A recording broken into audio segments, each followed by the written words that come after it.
Assalamualaikum warahmatullahi wabarakatuh. Kita akan melanjutkan pembahasan kita di ancaman terhadap validitas internal ya, bagian kedua. Nah, sebelumnya kita sudah membahas ya ancaman terhadap validitas internal dari 1 sampai 5 ya, regression artifacts ya, atau regression to the mean. Nah, sekarang kita akan membahas di bagian kedua ini attrition, testing, instrumentation, dan additive and interactive effects. Baik, kita mulai saja ya. Yang keenam adalah attrition ya. Jadi attrition itu merupakan ancaman terhadap validitas internal yang terjadi ketika partisipan itu gagal menyelesaikan proses eksperimen gitu ya, atau disebut juga experimental mortality ini. Jadi partisipan di tengah proses eksperimen itu mengundurkan diri gitu ya. Experimental mortality atau dropouts ya, sering juga disebut seperti itu. Nah, contohnya misalnya penelitian intervensi untuk partisipan yang ketergantungan narkoba ya, dua kelompok intervensi dibandingkan gitu ya.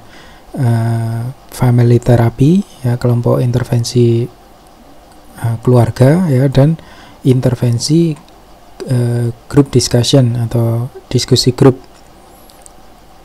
Nah, hasil penelitian menunjukkan bahwa intervensi grup diskusi itu lebih baik daripada intervensi keluarga, karena tingkat ketergantungan narkoba pada grup diskusi itu lebih rendah ya dibanding dengan family therapy gitu ya.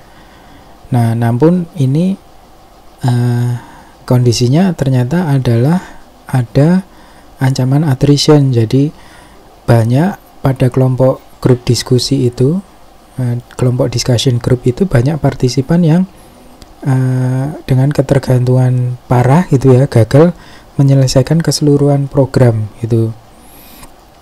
Nah, banyaknya partisipan ketergantungan parah yang mengundurkan diri dari kelompok diskusi grup ya, ini akan menyebabkan rata tingkat ketergantungan narkoba pada kelompok ini menurun gitu. Nah, jadi sehingga bukan karena intervensi yang menurunkan tingkat ketergantungan, tetapi efek dari dropouts, efek dari attrition itu. Tuh. Nah, itu attrition. Selanjutnya kita ke testing ya, ancaman testing. Nah, validitas internal bisa dipengaruhi oleh efek dari pengulangan tes ya, efek dari tes retest ya.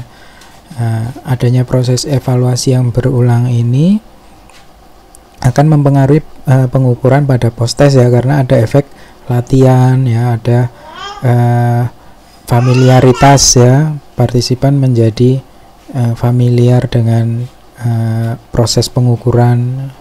Juga ada mekanisme reaksi terhadap tes ya. Ini misalnya partisipan tahu akan ini pada penelitian kesehatan ya, dicontohkan di bukunya Sedis Cook and Campbell. Itu partisipan mengetahui bahwa akan ada pengukuran berat badan gitu, kemudian akibatnya dia berusaha mengontrol pola makan agar hasil timbangan tidak terlalu berat gitu ya. Nah, ini otomatis ini efek dari testing ya, bukan efek dari intervensi gitu. Nah, selanjutnya instrumentation itu adanya ancaman terhadap validitas internal disebabkan oleh perubahan dalam instrumen gitu ya. Perubahan dalam instrumen yang mempengaruhi outcome ya. Misalnya perubahan pelaksanaan, perubahan alat, sensitivitas alat ya. Jadi tidak hanya alat ukur saja, tapi bisa juga dia observer atau tester ya, atau rater ya. Jadi tester semakin terlatih, kelelahan ya, konsistensi antara pre-test dan post-test gitu ya. Nah, jadi instrumentation ini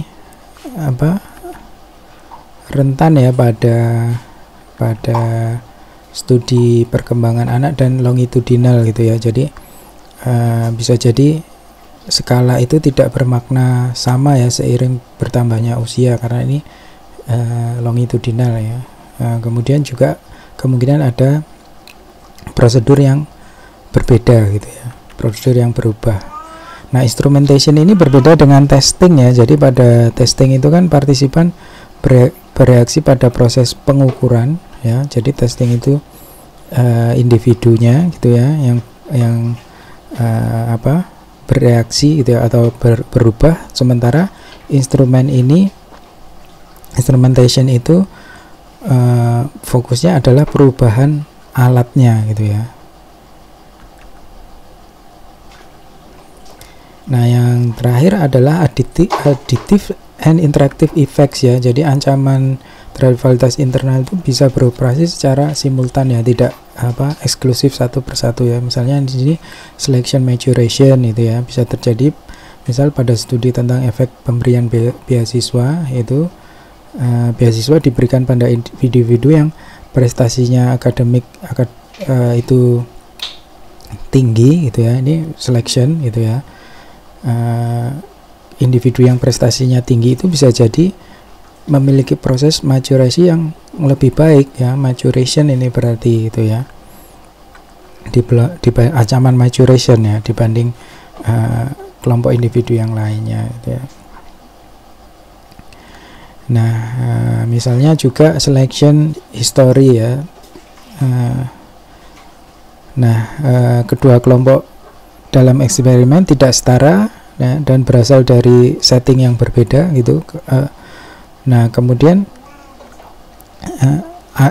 karena ada setting yang berbeda ini, ada pengaruh kejadian lokal atau polisi kebijakan lokal yang berbeda gitu ya.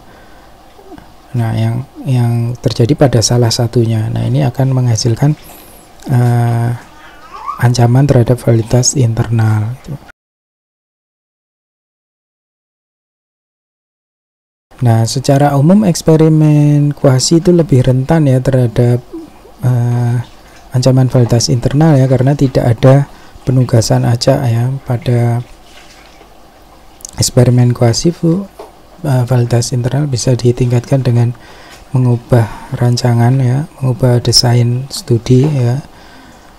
Misalnya untuk mengurangi regression artifacts, bisa memilih subjek yang tidak ekstrim ya, kemudian menggunakan beberapa kali pengukuran pretest, misalnya history dikurangi dengan melakukan isolasi pelaksanaan dari lokasi yang sama gitu ya. Nah, yang paling penting adalah di sini untuk mengurangi ancaman terhadap validitas internal itu dengan mengidentifikasi itu ya, ancaman apa yang mungkin muncul gitu ya. Nah, setelah diidentifikasi sebisa mungkin dilakukan pengukuran gitu. Jadi pengukuran ini langkah awal untuk mengetahui atau untuk mengontrol gitu ya, menghilangkan efeknya terhadap validitas internal gitu. Nah, baik, itu saja. Terima kasih atas perhatian rekan-rekan. Silakan jika ada pertanyaan, diskusi bisa dilanjutkan di Elok ya, di forum Elok. Terima kasih. Assalamualaikum warahmatullahi wabarakatuh.